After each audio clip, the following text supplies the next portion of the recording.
Good morning, everybody. This is the Falcons Podcast. I am your host, Scott Kennedy. Nick Kendall will be joining me shortly. We've got a lot to go over today. It is 1 week or so until final cutdowns happen. Final preseason game of the season coming up against the Dallas Cowboys. And they had a lot going on last week with the joint practices with the Tennessee Titans and then the preseason game against the Titans. They lost 23-20. Score is a little bit academic at that point, but it is another loss. And we've learned a lot. There's a bunch of stuff we want to go over. So we'll get into it here in a second. But one of the reasons why we go live on Monday and Wednesday and now Tuesday and Thursday evenings too is because we like having the conversation with y'all. So I do want to say hello to some folks that were in here nice and early, like Dantes. Dantes is a little concerned. He says, our backup offensive line needs help. They look horrible to me, Scott, but rise up. Dantes, I don't think you're necessarily wrong here, but it's not even just the backup offensive line, Dantes. It's the backup to the backups. There's third-team guys out there. So looking at my notes as I'm going through it, it's Caleb McGarry probably would have gotten a 2-year extension anyway, meaning he's under contract through 27, but it's guaranteed money. You're financially tied to him for 2025 and 2026. So 2 more years, and then you've got an option in 27. But Jack Nelson doesn't look even close to being ready, and he's not supposed to. He was a 7th-round pick, which is kind of either, hey, I'm going to find somebody either super fast or super productive or a toolsy guy that I don't think isn't ready yet, and that's what you do. So you don't draft an offensive tackle in the 7th round hoping he's going to be ready this year. He's not. But I did think he looked a little better this week than last week. He moved up from, oh, my God, no, to, okay, he was okay at times. That's an improvement, man. You know, week to week, he's not ready. That's okay. He's a 7th rounder, and he wasn't drafted to be ready. And then on the other side, at left tackle, you've got Eli Wilkinson. Eli Wilkinson's a guard. He is a solid reserve guard. At left tackle, with him at left tackle, and with Jack Nicholson at right tackle, it was a little scary. So Storm Norton not being out there is a miss. He is a really good reserve swing tackle, so he'd either be left or right. If both tackles go down, you're screwed, okay? But tell me which team isn't if you lose both of your offensive tackles. That's just part of it. We always say one of these tickers here at the bottom where it says YouTube Super Chats and Facebook Stars are blah, blah, blah, great way. What we also say is everything that we talk about can change with injury. You know, so a lot of it is most of the things we talk about are they hinge upon that these guys stay healthy. But I do like Storm Norton. I do like Eli Wilkinson as your 6th and 7th offensive lineman. Storm wasn't in there and Eli was playing out of position. He was forced to. So, but I agree with you on what you saw this weekend. James, good morning from Naples. Hope you're doing well. Is it as hot down there as it's gotten up here? It's hot. It's gotten hot up here for us. Love Naples. Big fan of South Florida. Central Florida is just a shade too hot for me. My wife's from Orlando. Speaking of which, we've got our Ocala friend in here as well. So got a lot of Florida folks in here. How'd y'all end up Falcons fans coming down from Florida? Did you move down there? There's just not a lot of nationwide Falcons fans. It's not a real bandwagon team. You know, the Braves are like that a little bit, but the Falcons are kind of you kind of were born into it. So I'm wondering how y'all ended up in Falcons fans in Florida. But that's cool. I see a couple. I see Curtis coming in this morning helping us out. He says, "Good morning, Scott and Nick. Lamar Jackson is horrible at corner. Worried about the run defense, and I agree. Backup OL is worrisome. Yeah, and I'm not as worried about the backup OL because you do have a good third tackle and you do have a good reserve line." Interior linemen, good relatively speaking. They can come in and do a job. You know, they're not as good as the starters or they'd be starters. And you didn't get to see those guys because it did look pretty rough out there. And Curtis, I want to show y'all something here about the run defense. Because you guys have heard me and I put it in writing all the time. And I've said, yes, it's probably immature of me to keep taking shots at last year's defense, but it was just so maddening. The 2-4-5 prevent defense that they ran last year. Well, Scott, what's a 2-4-5? All right, this is how the Falcons. Let me show. This was the first play that how the Falcons came out against And sorry for those of you listening at home. I'll do my best to describe this. I mean, listening after the fact on the podcast, the audio version, but I've got a screenshot of the first play against the Titans out here. After pinning it, had a great punt and pinned the Titans down on the 6-yard line. They're in a tight formation. There's only one split out wide. And when I say 2-4-5, I mean 2 interior linemen. They're down there right now, and then 2 stand-up edge rushers. So you've got James Pierce Jr. and Ebiketie. One of the things here, though, is there's also 8 guys within the line of scrimmage, and the 2 safeties are only 10 yards, not even. They're about 9 yards off the line of scrimmage. And then Natron has about a 7-yard cushion outside. So there's 8 guys here relatively within 5 yards of the ball. I still don't like it, especially when you know that these guys, especially on first down, you know they want to try and run out of this. And they did. They ran right out of it. First they went 5 yards on first down, and they're not getting a ton of pressure with their front 4. But I want to show you the difference here because this was the first play, and I had to – you see how much wider it is. This is last year's Jimmy Lake defense, his 2-4-5 against the Denver Broncos last year. And you see the 4 guys up front, and then there's really only one other player that's within 5 yards of the ball, and it's actually – I think that's a nickel. I can't tell for sure who that is. But you've got Justin Simmons back here. How far away from the ball is he? 5, 10, 13 yards on an angle. So he's 15 yards away from the ball. You've got a 9-yard, you've got a 10-yard split off your corner here, a cushion off of your corner. So there's really only, I'll give them the benefit of the doubt and say 6, maybe 7, if you talk about one of this, within 5 yards of the line of scrimmage in a tight formation against a team that wants to try and establish a run. So I don't really like the 2-4-5, but you can see where that is the difference. When they're coming out that way, at least there's more bodies there. Second time out, the second possession, they went 3-4-5. They went back to a 3-4 with 3 down linemen, the 2 stand-up edges, so 5 across the front, and then the 2 inside linebackers. So yes, if I saw it, and I'm like rubbing my eyes. I'm like, they're on the 5-yard line against a quarterback that, and I know you're not trying to win. It's evaluation, but let's get a little pressure out there. But again, it is. I don't remember seeing that lineup again on 1st and 10 for the rest of the game. So it's like, okay, we'll try it. Yeah, it sucked last year. Let's mothball it. Let's not do that. On 2nd and 11, fine. But not on 1st and 10, because 1st and 10 then turns into 2nd and 4. And they were still out there last year. On 2nd and 11, after you win first down, fine. Then the base nickel out there, that's a passing down. Fine with that. So, but yes, I think there are definitely some concerns out there. Appreciate the super chat, Curtis, because there's still some worry there for sure. But when they run their 5-man front, I do like what I see. And then the other part of that is Caden Ellis and Divine Diablo aren't out there. So if I've got 5 guys occupying blockers, I've got 2 pretty fast linebackers now. JD Bertrand, God bless him, but he doesn't need to be on a field. He doesn't need to be playing inside linebacker, especially in a lot of space like that in the NFL. He's a backup guy, I guess, but he's just not fast enough to go sideline to sideline or trail guys on drag routes, that type of stuff, to be playing in space. He's just not fast enough to do it.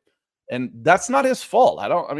If he happens to listen to this or family does, I'm not trying to hack on JD Bertrand. It's just, he's just not fast enough to play in that much space.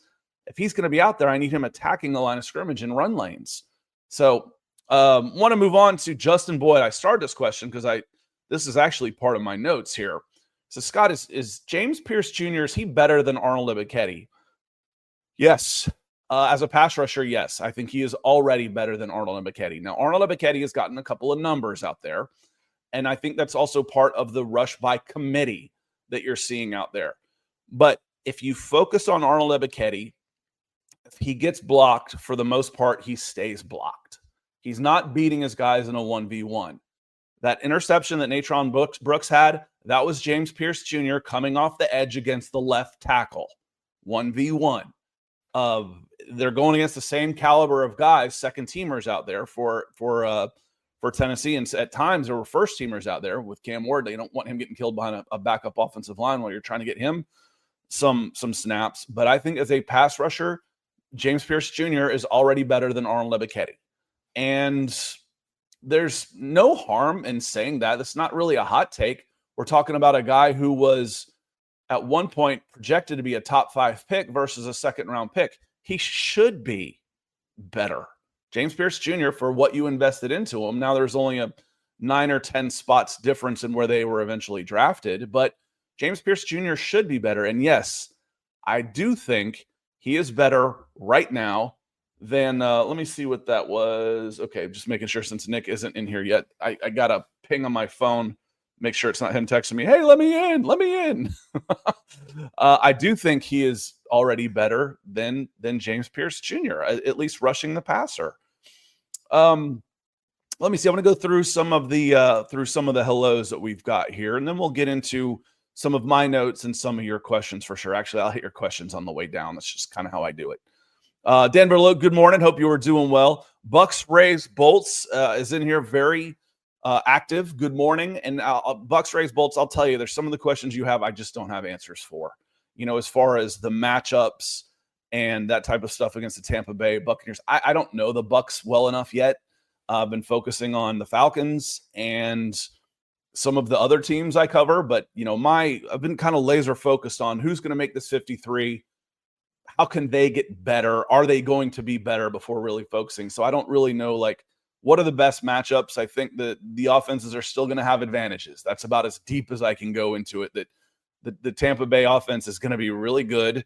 And we still have questions about how good the Falcons defense can be on that. But I hope you are doing well. Austin, he's got a pretty good question about the other edge rusher. Good morning, Austin. He says, am I the only one worried about Walker now? Another injury in camp? Definitely like how much better the defense is looking under the new scheme. Yeah, they're certainly more aggressive. That's why that 2-4 they came out with, and that's drive only stalled because Tennessee's not a very good team, and a penalty set them back, which is, to be fair, that's what you're hoping for when you play that scheme. You're hoping for, when you've got them on the 5, can they play mistake-free football for 70 yards? And you're gambling they can't. However, when I can run it right up the middle for 6 yards, it makes it real easy to play mistake-free football. So worried about Walker a little bit, yeah. How much is he really going to contribute early in the season? I don't know. I told y'all last week when he was banged up a little bit, I was surprised that he played. He played. Now he's banged up a little bit more again. So hold him out. That's fine. If he's nursing a couple leg injuries, I think it's a hamstring and or a groin, hold him out. That's fine. What's interesting, though, is how many snaps James Pierce Jr. are getting between practice and the games. He's taken more snaps on defense than anybody. So he's getting in plenty of work. And I am a little bit worried about how quickly Jalen Walker is going to be able to contribute because, he's not necessarily a full-time edge. He still needs to kind of learn it on the fly a little bit. Saw him out in California. Hope you're doing well. It says, good morning, Scott and Nick on the Falcons podcast. John Harrell, hope you're doing well. Mad Scientist is here as well. Philip, good morning. Good morning. Hope you're doing well. Says, I just want to say I'm tired of seeing Lamar Jackson on my team's jersey. Yeah, I felt like they were playing him almost like a cover 3 corner at times. Cover 2 is you're up tighter and it's press and release, which you kind of want to do with a physical guy. But he was playing really deep. Some of the plays he made in camp and even in games, it's almost like he's playing a safety, almost like a deep third. And with his size and stuff, that's good.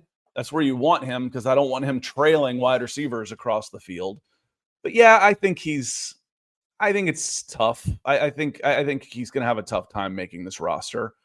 So I understand that. I'm looking at the grades, and JD Bertrand was the second lowest graded player on defense behind Mike Ford. And then Lamar Jackson was the 4th lowest by PFF at a 42. So when I say I use PFF as a guide, like if I watch 5 guys and I think, okay, this is what I think about these 5, and then I look over at PFF and it's pretty close, Now I know, okay, I like whoever is grading them. I think they're doing a good job. What do they say about this guy? So I kind of trust but verify type of thing, but I think he's going to have a tough time making this team. We'll see. We will see. Connor, this is a very common question. Scott, by Atlanta I'm Scott. By not playing any starters, does this concern you? This is a new quarterback with an offense that's unproven. I think Atlanta walking on eggshells by not playing their starters will get us off to a slow start. Raheem Morris has changed in this. He didn't play anybody last year that was really being counted on as a contributor as far as starters and stuff go. And then this year, all the defensive guys are playing. The guys that are inexperienced that aren't playing, I can count them on one finger. It's Michael Penix Jr. And he does have some experience, and they did turn him loose. He took a ton of reps in the joint practices. It's not the same as game times when you're managing the clock and that type of stuff. It's still not quite the same, but they did get a lot of work in joint practices, and they will continue to get a lot of work moving forward. So am I concerned? Not as much on offense. While you say it's unproven, I don't necessarily agree with that. I think Michael Penix has 3 games under his belt. He's inexperienced, but the rest of the offense is certainly proven. You know, the least experienced guy out there might be Bijan Robinson. When we talk about, Ryan Newsel maybe, and he's a third-year guy. So everybody out there is a veteran. When you go across, Drake's in his 4th year as a starter. Jake Matthews, enough said. Matthew Bergeron, 3rd year as a starter. Ryan Newsel started 8 games last year. Chris Lindstrom, Caleb McGarry, Ray McLeod, Kyle Pitts. Lots of experience back there. So, and then they were the number 6 in total offense. Just need to clean it up in the red zone a little bit, and we'll see. But I agree that you get better by playing. I would like to see them play a couple of series in the final game, but I don't think we're going to. But I'm not overly concerned about it. I'm not going to raise hell about it. If all these guys on defense in a new system, young guys weren't playing, I'd be raising hell about that for sure. But I like what I see with who's getting. We see Billy Bowman, we see Xavier Watts, saw Morgan Fox out there in a new system. The only guys we aren't seeing are your stalwarts that are veterans. Jesse Bates, I don't need to see him. Caden Ellis, I'm okay if he doesn't play. David Onyemata, I'm okay if he doesn't play. AJ Terrell, I'm okay if he doesn't play. Everybody else is in there. Getting in work. Let me see here. And Kiara has a question. She says, do you think they start the first team for quarter? None. I don't think so. I don't think you see any of the first team offense. Defense, other than the guys that I mentioned, yeah, we have been seeing them, and I think you'll see them again for a lot of the first half against the Cowboys. But on offense, no, I don't think you're going to see any of them, any of the starters. Even the number 1 backup is in street clothes and Tyler Algier. So, I don't think we're going to see any of those guys. Carrie, great to see you this morning. Hope you're doing well. Good morning, Scott and Nick. Excited to talk Falcons football this morning. Well, good. I'm glad you are here. And she has a follow-up comment on me talking about the offensive line depth. So it's true about the O-line depth, but that's honestly most teams' problem. Exactly. That and backup quarterback, right? Hopefully everyone stays healthy. Plus Storm Norton wasn't out there. But yeah, Wilkinson, 2 first-half penalties, and he's a vet. He's not a tackle, though. He played – if y'all remember in 2021, Jalen Mayfield was graded as the worst. And I'm not blaming him for this either because he was a right tackle who had 14 career starts in college. And he gets drafted in the top of the 3rd round and plugged in as a starter right away. And he was graded the worst offensive lineman in football. The worst. Chris Lindstrom, that the next year was the best player in football. Well, Jalen Mayfield was the worst. 2022 comes around and Eli Wilkinson started 11 games in that spot. And he was a considerable, not the bar was set low, but Eli Wilkinson played well at guard that season for the Falcons. And yes, nobody has legit depth on the offensive line, just like, who's going to be backup quarterback? It doesn't matter. I mean, it does, but for the most part, if you lose your starter, you're done in this league. There's not a whole lot of teams. Well, what about, I don't play whatabouts. I don't play exception to the rule. The rule is your backup quarterback is a clipboard holder who can help you see things out there. But the offensive line the same way. It's good to have a little depth. And like I said, if I think you can go serviceable with Storm Norton and Eli Wilkinson, I think you're okay. But yes, everybody has depth problems on that side of the ball for sure. For sure, Kerry. Hope you're doing well. Sam, morning, Scott. Well, we have joint practices with Dallas this week ahead of the game. You know, I think they just call it different. They call it training camp versus preseason practice because my training camp schedule ended last week. I'm like, well, what about this week? Because I thought the Falcons were going back down to Miami for joint practices again, which we all go, no, we don't want to see that. That's what I thought was still happening. I've checked a calendar. Maybe somebody can help me out with that while we're doing it. But I thought the Falcons were going back down to Miami for a couple of joint practices before the season starts. But that doesn't make any sense. Why would you go down to Miami if you're not playing in Miami? So help me out with this one here, y'all. You can, and I'll highlight you in the comments. But there aren't any joint I don't think there's any joint practices in Dallas. I don't remember hearing that one. But we go live, and sometimes, you know, you can miss stuff. You can misremember stuff when you're live. So hopefully someone in the comments will help me out, and we'll get on that one. Jack has a good question here. Let me take a slug of coffee. Cheers to you. Get your Lion Coffee, lioncoffee.com. They're not official sponsor, but they still power this podcast. Says, how many edges make this team? Walker, James Pierce Jr., Leonard Floyd, Ebiketie, Trice. Yes, those five. Those five feel like locks. Kareem didn't even dress, which is interesting. And Malone is a special teams ace. And Jack Malone's also been playing more at inside linebacker. Now, here's a question. I just watch him play. He plays like his hair's on fire. He's really good on special teams. He's been playing inside linebacker because I think knowing this is a problem, we can't keep him at edge. He can't make this team as an edge, which I'm not sure I agree with anyway, but they've been playing him at inside linebacker. And when I said, you know, I'm not sure, I posted during the game from my Falcons SI X account. I don't know if he makes this team, but if I was a general manager of another team looking for help in one of these spots, he might be my first call. And Scott Karasik, who's also very active on X, says, you know, hot take here, but I'd take him over Bertrand. I went, that is an interesting take. And I agree with him. Bertrand has more experience at inside linebacker, but I'd rather have talent than experience if talent is working hard. I would rather have, let's say, I don't know, is Troy Anderson ever going to get healthy? If he's not, I'm going to need a third one anyway.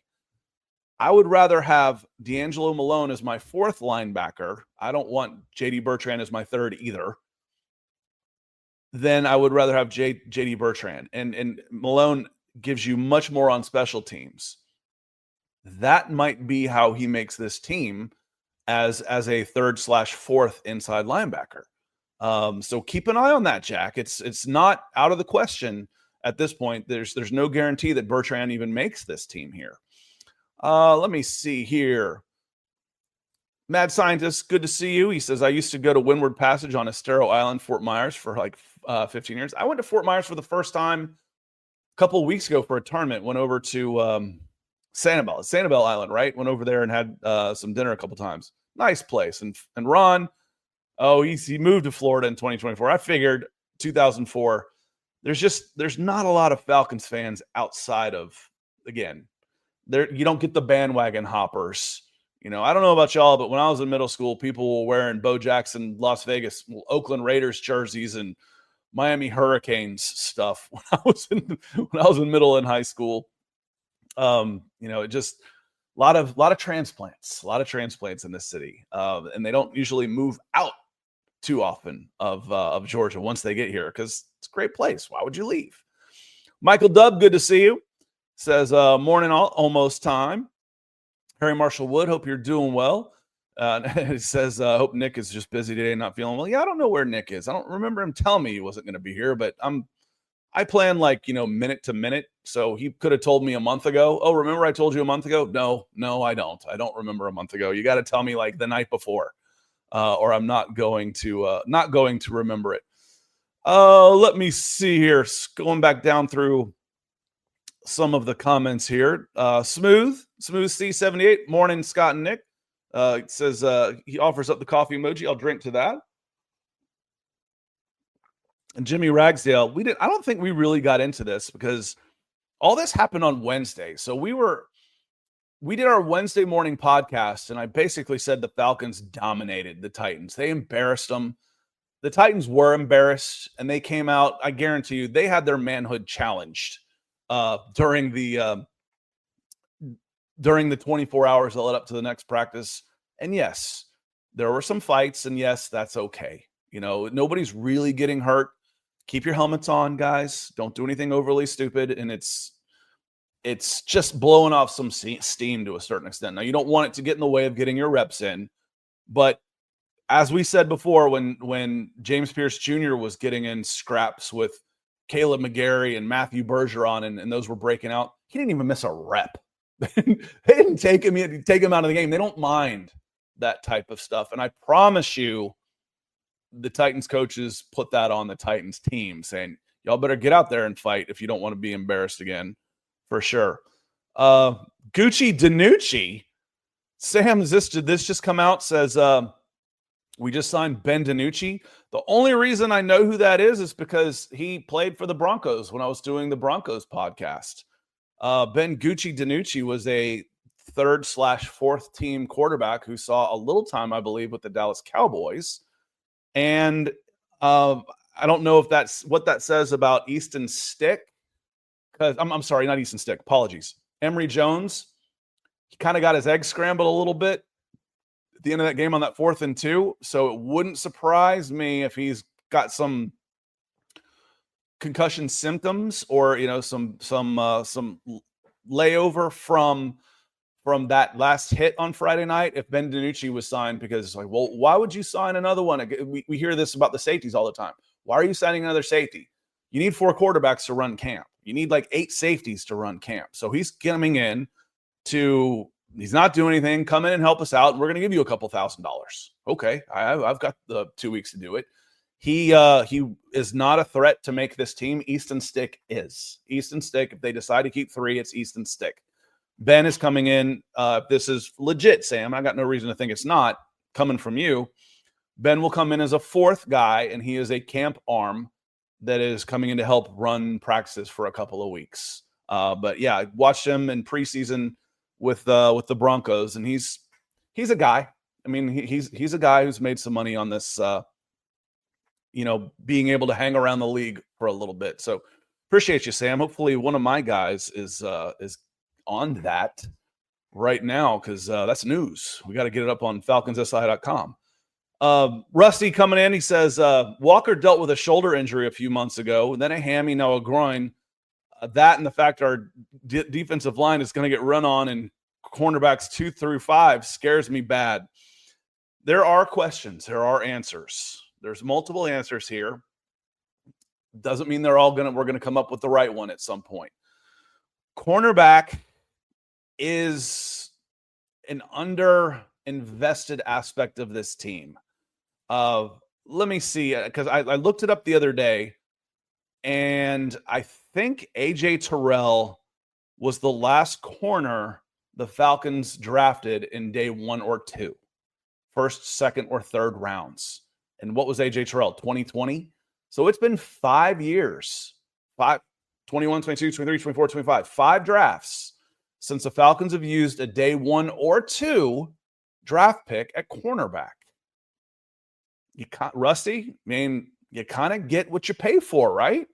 So you've gone with some cheaper free agents, a trade here or there for what was the former Detroit guy they got?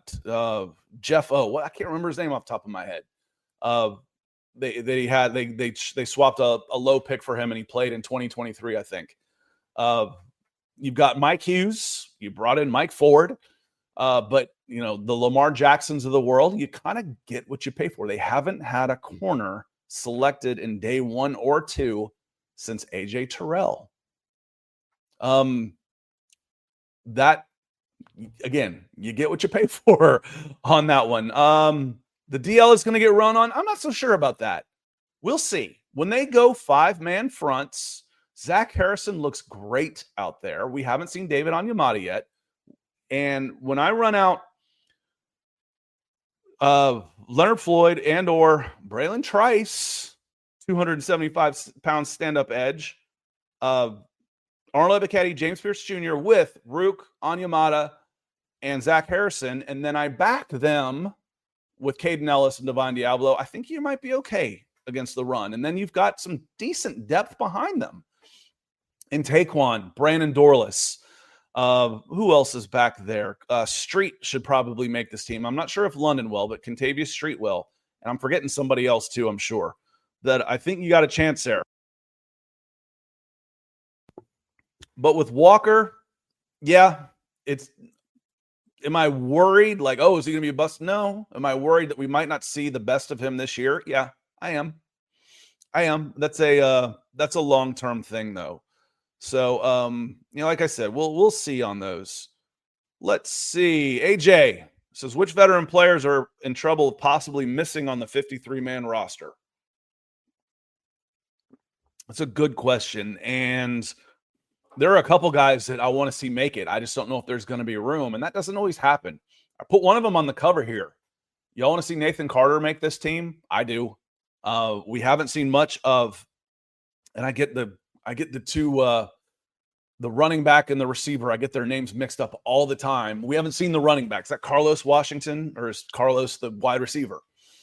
I get their names mixed up, but we haven't seen him. And Nathan Carter took advantage of his spot, his burst, his speed to the hole, making him tough, making him a tackle breaker as well.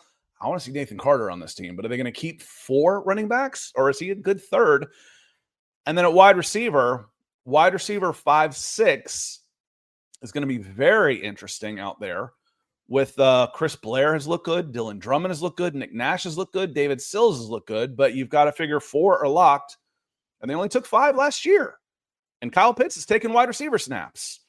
But 4 are locked. So what happens? Where does Darnell start? You expect Darnell to make the 53, even if I don't think they're going to have to pup him or IR him for 4 weeks. I think he'll be back before then. Full 5 weeks off should be okay for him because he got hurt like on the very first day of camp. But will he be ready to go full speed? But otherwise, Drake, Ray, Darnell, Kaderl Hodge are your 4.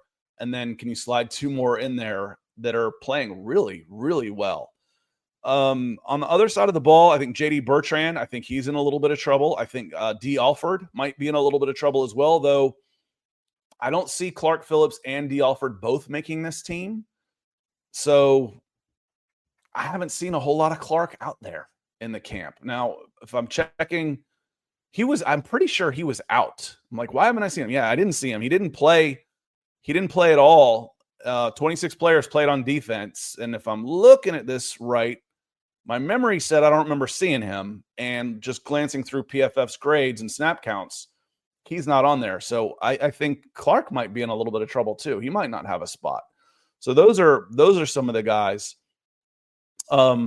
Maybe that's what I just heard. John says, I sent you some pictures via email. Good. I want to see some of those. Dragster pictures out there. Let me see here. Eric says, good to see you, Eric. He says, how bad do you think Baker Mayfield will make errors feeling pressure from James Pierce? James Pierce certainly forced Cam Ward into one, didn't he? And that was the play I was talking about earlier about how even last year when the Falcons were racking up some decent numbers in sacks after the bye week, they said, we got to get some pressure. It was through forced pressures. It was through blitzing, which leaves you exposed on the backside. It wasn't through a 4-man front. The most dangerous defenses in the world are the ones that can rush 4. You know, all of this Vic Fangio genius stuff. Oh, yeah, it's real genius. My front 4 kicks your offensive line's ass, and I drop 7 into coverage. Genius. Who would have ever thought of that? The Falcons now are hoping to have some guys that can get pressure with the front 4. And James Pierce Jr. looks like one of those guys. You know who else has been one of those guys in camp? Leonard Floyd.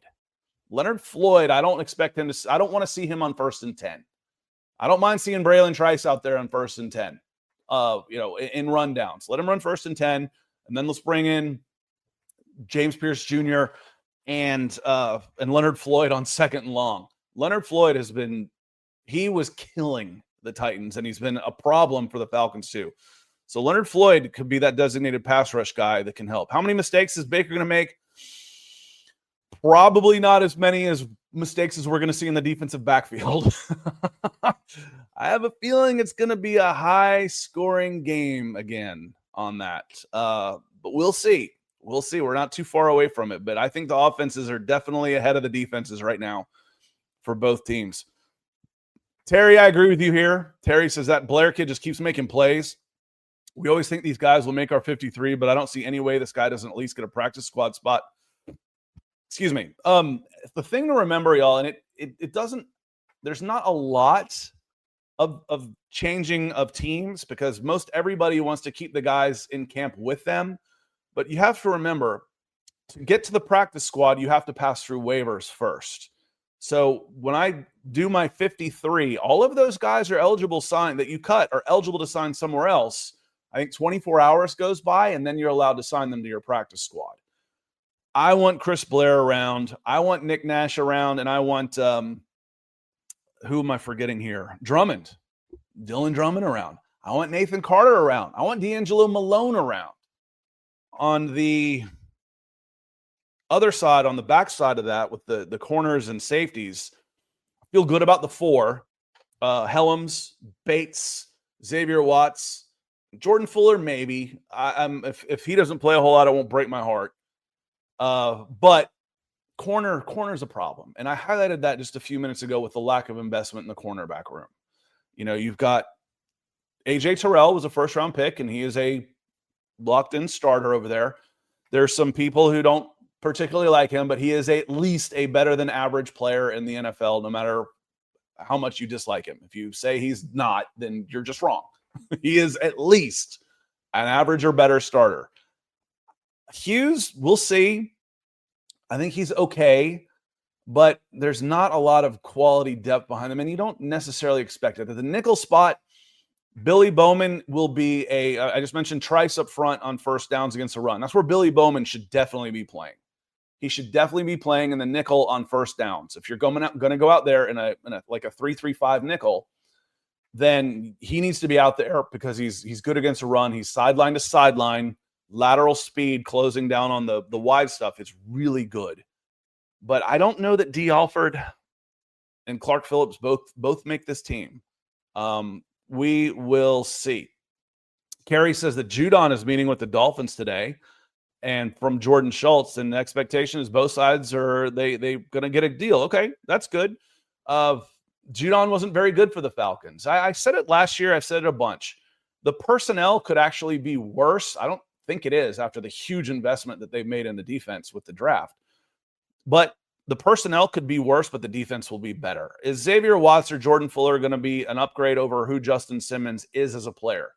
Maybe not right away, but Justin Simmons wasn't very good last year for the Falcons because he wasn't put in position to be good. Same with Judon. Judon wasn't very good.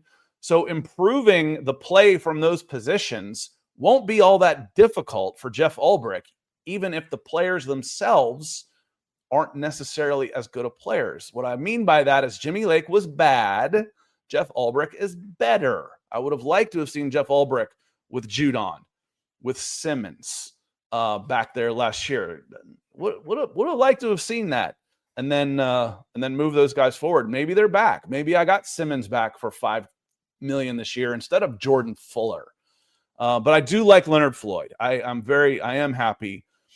I am happy with that. Michael, good to see you. Hope you are doing well.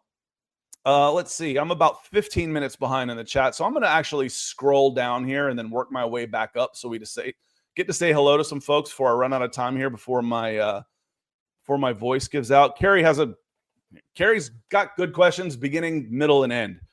Is Morgan Fox a vet at risk of not making this roster? That is something we brought up last week when I saw him in there in the third quarter, and that was his first snaps. He's out there with the guys. If he wasn't playing, I'd feel better about it. Oh, he's a vet.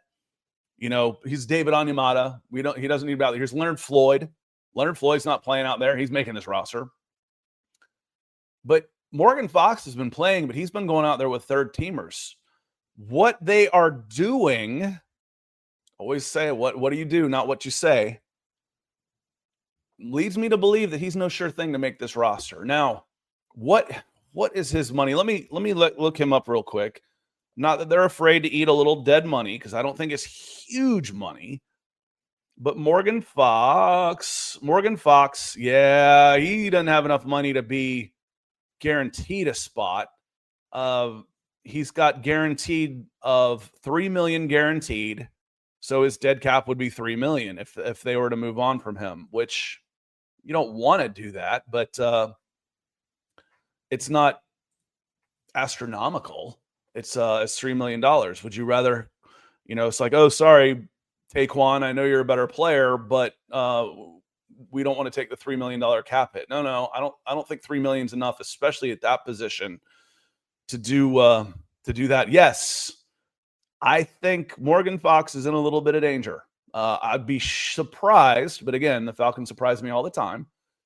I'd be surprised if he doesn't make the roster. But, and again, Kerry, Falcons fans, he played pretty well against the Titans. He had a quick burst, again, playing on that 3-4 end. He had a quick burst with a swim move where he cut inside and made a tackle for a loss, and then Trice came in and cleaned it up. I'm like, okay, that's one of those eyebrows going up into my forehead type of thing. But, I expect him, but I won't be totally surprised by the repetitions, where he's showing up in the pecking order of when they play. Follows up by saying, who do you expect to be the starting safety along JB3? Week 1, I still expect it to be Jordan Fuller. Do I think Helms is ahead of Watts right now? Yes, I do. Would I rather have DeMarco Helms out there than Fuller or Watts for week 1? Yes, I would. What do I think is going to happen? Xavier Watts was drafted to be the starter. Does that happen? Right now, he's behind a little bit. That's okay.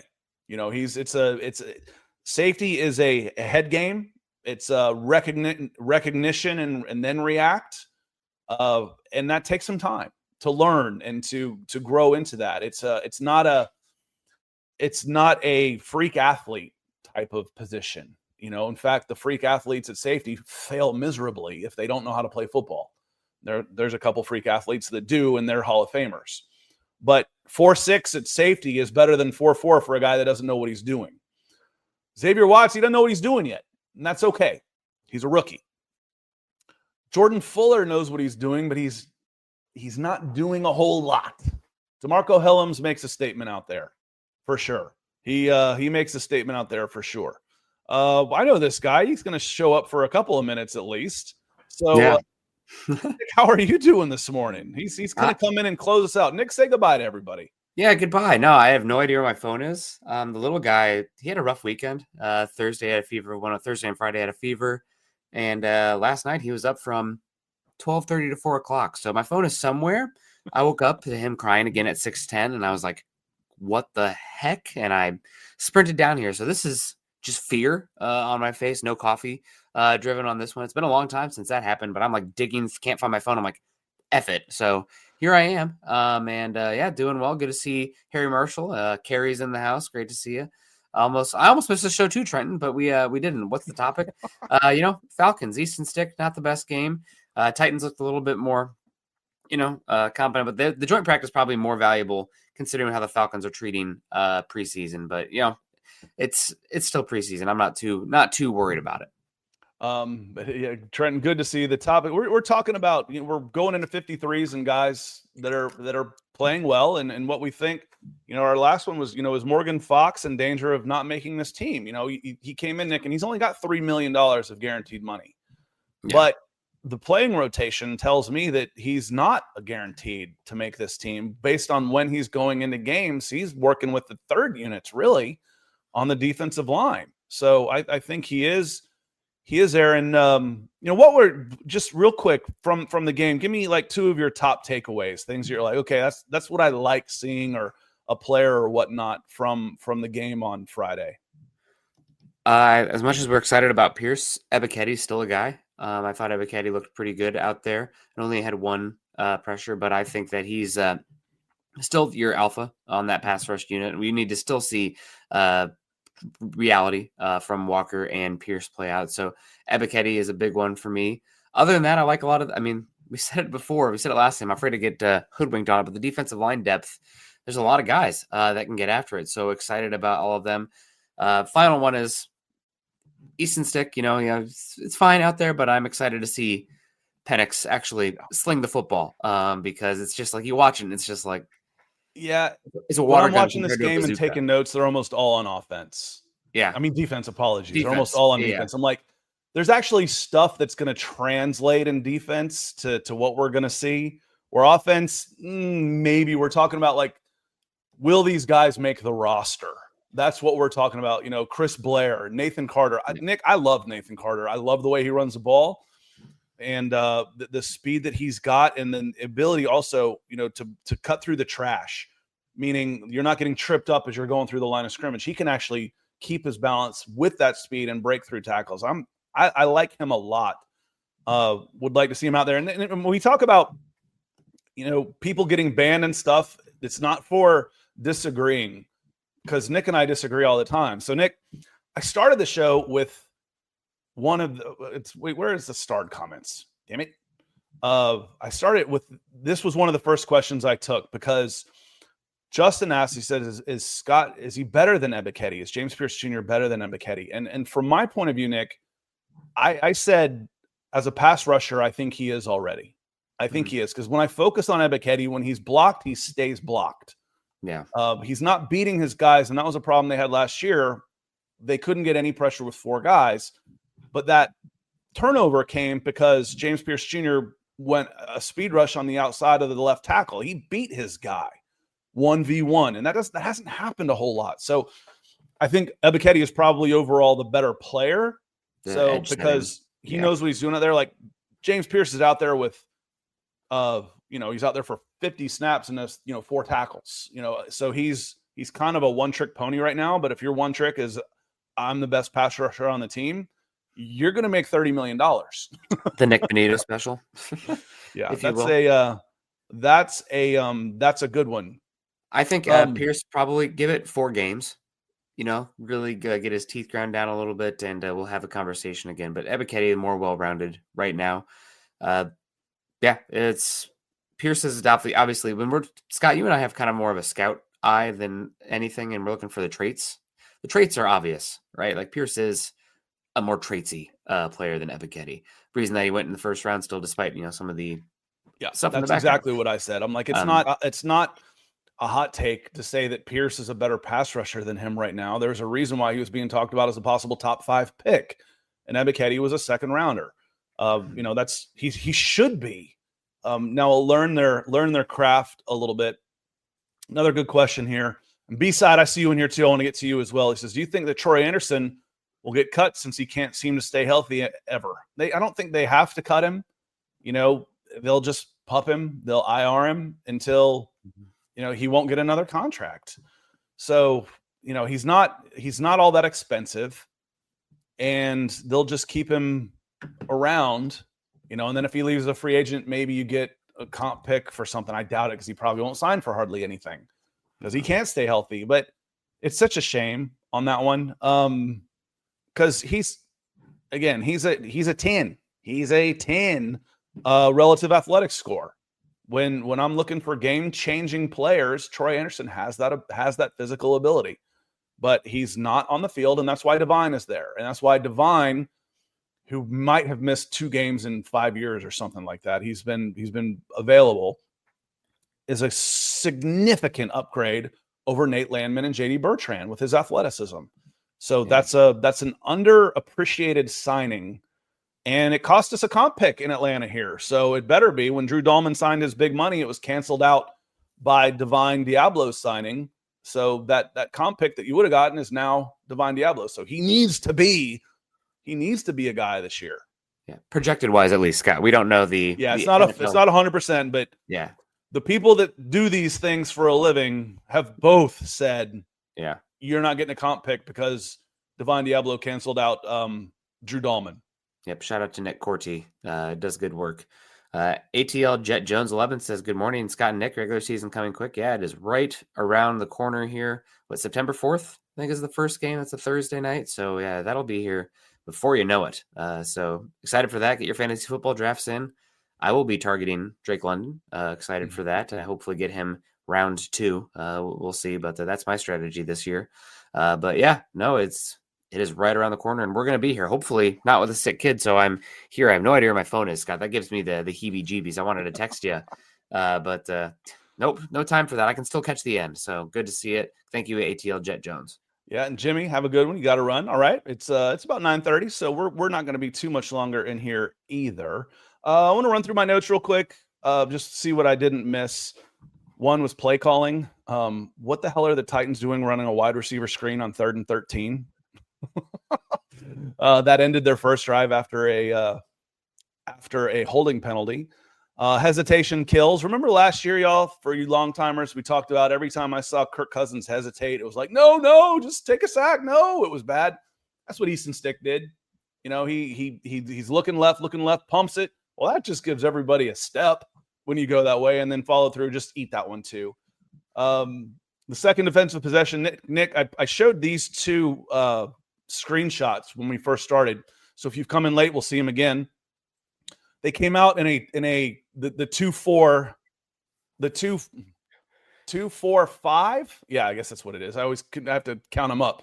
2 defensive linemen, 2 stand-up edges, and then 2 inside linebackers, and then 5 defensive backs. But look, there's 8 guys here within the box. And then the 2 safeties are within 10 yards of the line of scrimmage, 10 yards of the line of scrimmage. And then even Natron has an 8 yards cushion on the other side.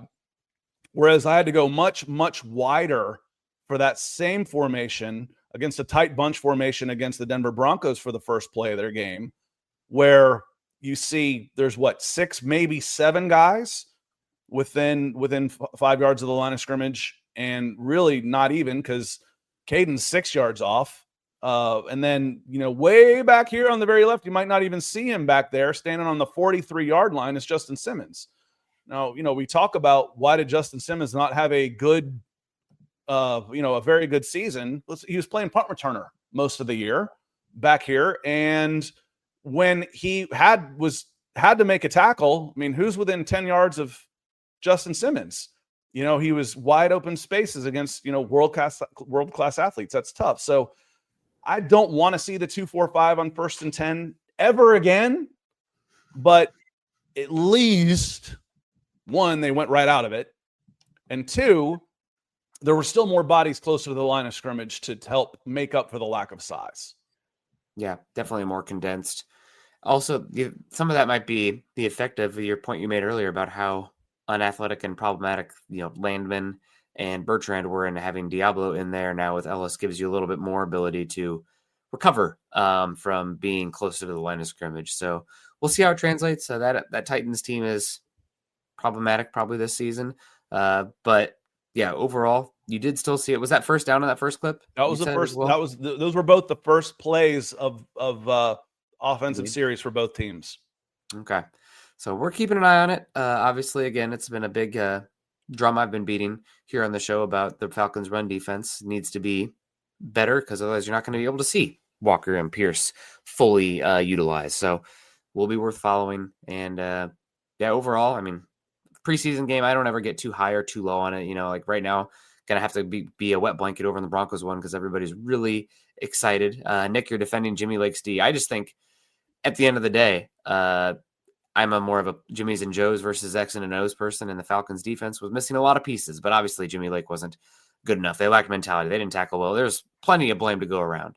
No, when I was a IT manager for a long time, and you'd work in troubleshooting, and in order to troubleshoot, you need to figure out what is, if this doesn't work, nothing else is going to work. Right. Mm-hmm. So yes, I might have engine problems, but it doesn't matter because all four wheels are off the car. I can't go anywhere anyway. So I stop it. I try and give the players the benefit of the doubt when I say that, the Falcons quarterback play wasn't good in 2023. That wasn't just Desmond Ridder. Arthur Smith did not do a good job with him. Justin Simmons did not play well. Matthew Judon did not play well because they weren't put in position to make plays. Now, they may be washed. They may be old and not good anymore. I don't know that because the wheels were off the car. They weren't put in position to make any plays, so I didn't know. But as B-Side says, and it's still a concern, because, okay, now you've changed the defensive coordinator to somebody competent. We got the wheels on the car. Oh, crap. The engine's locked up now. Now we got to work up our way up to, okay, what's the next link in the chain that we need to make sure is solid? And B-Side Rap Review says, I'm scared that Jimmy Lake wasn't the actual problem. Play calling wasn't as big of an issue as scheme, busted coverages, and putting players in bad positions, which falls on the head coach. No, I think it does fall on the head coach. I agree with you. As a first-time head coach in a long time, allowing your coordinators to coordinate, I think there's two big mistakes that Raheem made where I don't think he was assertive enough last year, where he gave his guys too much leeway. Jimmy Lake 1, Kirk Cousins 2. I think a second-year Raheem Morris would go back and say, okay, I'm more confident in this job. Now, they grow too, guys. These are people who second-guess themselves all the time. Would take more advantage, would take the defense sooner from Jimmy Lake and would have yanked Kirk Cousins sooner last year. Those are two that I think he probably looks back and say, if I could do it again, I would. And Jeff Ulbrich has it's a totally different flavor, attitude, energy of the defense that they learned. They learned, Nick. Yep, absolutely. Well, I do need to, sorry I'm not here long, but I do need to hop over to the Broncos stuff and get myself some coffee as well, now that the adrenaline from waking up and see my clock say 6:13. But sorry, a little bit late. Hopefully the little guy sleeps better. Yeah, he did not have a fun weekend. But we're glad to see you. It's kind of, what was the word? I use it all the time now from Coach Carter. Oh, we don't see Julian Battle very often, but it's kind of like the Halley's Comet. It doesn't happen very often, but when he does, it's really special. So, Nick, thank you for stopping in quickly. And y'all get out of here, and I'll say some goodbyes here. But Breon in IT, you call it root cause. Yeah, I my first desktop management job, it was with Lotus. Do you remember old Lotus? And they said, how would you troubleshoot the refrigerator? Is how I was like, well, first I want to check the outlet to see if it's got power. If it doesn't have power, then there's nothing wrong with the refrigerator. Maybe. You got to find out. The refrigerator still could be screwed, but without power, I won't know. Without these guys being put in position to make plays, I don't know if they're any good or not, was what I went to. Thank you. Is it Daryl or Darrell on this one? G.A. Doc. Casey and Carlos are the ones I get confused all the time. Carlos is the running back that we haven't seen. Casey is the wide receiver, and Casey's making this team too. If I forgot somebody, it was him, because he was called out almost like this was a rhetorical. Who has stepped up in the absence of Darnell Mooney? And Raheem Morris looked at everybody and says, "You already know the answer to this question. Is Casey Washington?" So yes, I think he's 5. So hopefully, those of you typing angry comments afterwards, you forgot Casey Washington. You're right, I did. That was who I forgot. On that one, but Clark, we'll see if he gets in there. He's got an injury, but he hasn't. I don't know that he's going to make this team. I really don't. It's not like he was a locked-in starter to begin with. They wanted to move him into the nickel spot, and he hasn't been able to get any work in there. So I don't. Is he? Can you bring him back on the practice squad? Does somebody else want to get him? I don't know. I think he's a bubble guy right now, though, on that one. So I am going to hop out of here. We're right at an hour. I appreciate everybody being here. We have lots of super chats coming today, including Curtis getting us started. Sam, a couple of times. Rusty Moore, appreciate it. I know Rusty's not feeling too great. He's a jaded old Falcons fan too. Trenton coming in, and Jet Jones, obviously. Thank you so much for helping to keep these lights nice and bright and this forehead nice and shiny. Don't forget, Tuesday evenings, we got Tuesday shows now too, 6 o'clock. The Falcons Podcast with Garrett Chapman. We'll be back on Wednesday. Thursday will be Garrett again. And then Friday, we got Dallas Cowboys. And then the next time that the Falcons suit up will be against the Tampa Bay Buccaneers in week 1. And we've got college football to help satiate us that weekend before that. So, y'all, it's almost here. It's almost football season. I know a lot of y'all are college football fans too, and that starts up next weekend as well. So it is almost here. We've made it. We're just about out of here. On that note, I hope y'all have a great rest of your week. Stay cool out there, everybody. It's been hot. Stay hydrated. We'll see you next time.